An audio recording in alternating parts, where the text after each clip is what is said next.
Welcome today. Welcome to this baptism today, because it's a very important day for these 5 young people who are going to go through this. And John the Baptist had been saying there is one who will come whose sandals I am unfit to untie, but he didn't know who it was. And when you put it in the context as cousins, they probably played together and grew up together.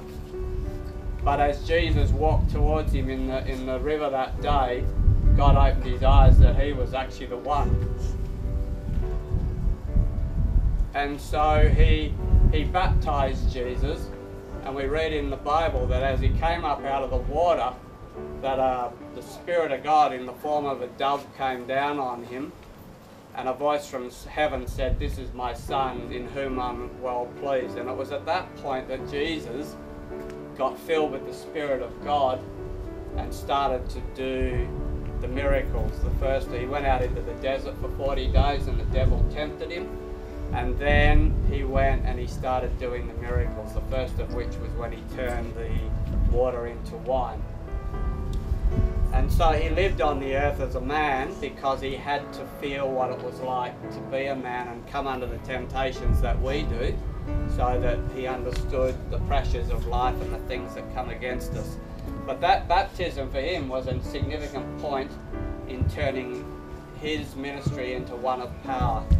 And I believe today that as we baptize these kids, that they're going to come up out of the water.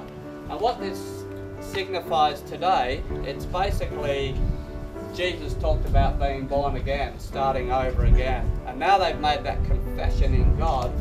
What this symbolises is as they're going down under the water, that they're basically dying to themselves. We're burying them today. It's a symbol, but we're burying them, same as under the ground, but we're burying them under the water.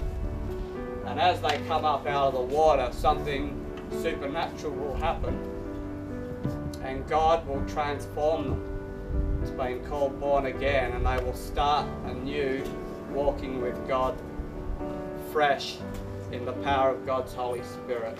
And they will have the confidence that when their life does pass before them, that on the day of judgment they will stand before the throne of God. And Jesus said, those that confess me while they're still alive on the earth, that can answer those 3 questions, they will stand before the throne of God, and all of their sin will be there, and Jesus will walk out and say, this one belongs to me, and it will be wiped away.